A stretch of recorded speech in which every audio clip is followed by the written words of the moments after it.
নিজেদের দলের ভিতরে কোন দল করবেন? মানুষ দেশ থেকে জুতা বেরে আপনাদের বাসন থানা থেকে বের করে দিবে।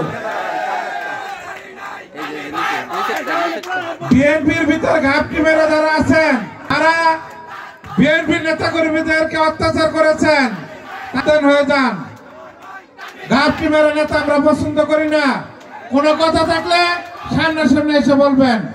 আমরা যদি উত্তর দিতে পারি আমরা মাঠে থাকবো, না দিতে পারলে সালাম করে চলে যাবো। আপনাদেরকে সাবধান করে দিলাম, জনপ্রিয়তা অর্জন করতে চান তাহলে জনগণের কাছে যান। আমার নেতা তারেক রহমান বলছে 31 দফার মাধ্যমে জনগণের সাথে আমাদের সম্পৃক্ততা বাড়াইতে হবে, জনগণের ভালোবাসা নিতে হবে, জনগণের ভোট দিতে হবে। জনগণ যদি ধানের শীষে ভোট দেয় তাইলে না বিএনপি ক্ষমতায় আসবে। জনগণ আমাদের ভয় পেলে চলবে না, জনগণকে ভালোবাসতে হবে, জনগণ আমাদেরকে ভালোবাসবে। আর বিশেষ কিছু বললাম না, এতে যদি যার 9 বছরে জ্ঞান হয় না তার 90 হয় না। যদি আক্কল হওয়ার এই বক্তব্যের পর থেকে আপনাদের আক্কল হবে। আমি সাংবাদিক ভাইদের বললাম এই বক্তব্যটা ভালো করে ধারণ করেন, যারা যেখানে আছেন তারা সেই জায়গা থেকে শুনে যদি আপনাদের উসিলা তাদেরকে আল্লাহ নাজাত করেন, আল্লাহ তাদেরকে ক্ষমা করে দেয়। গীবতকারী আল্লাহ তাআলা পছন্দ করে না। আমি শওকত ভাইয়ের দীর্ঘায়ু কামনা করি।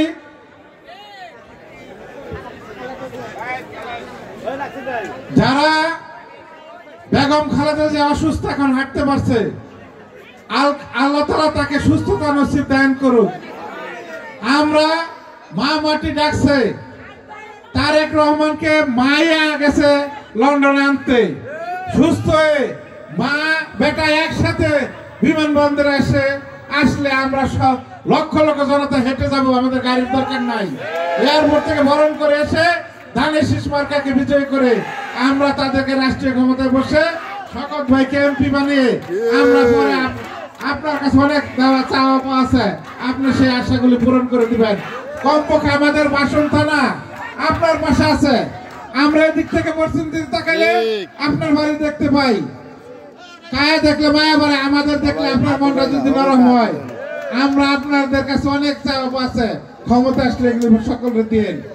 প্রশাসনের বাইরে যারা আছেন তারা আমি এই 5 তারিখের পরে একটি বক্তব্য দেই, ছাত্র জনতা পুলিশ প্রশাসন ভাই ভাই দেশটা নতুন করে করতে চাই, সকলে মিলে সহযোগিতা করবেন। আল্লাহ হাফেজ। বাংলাদেশ জিন্দাবাদ।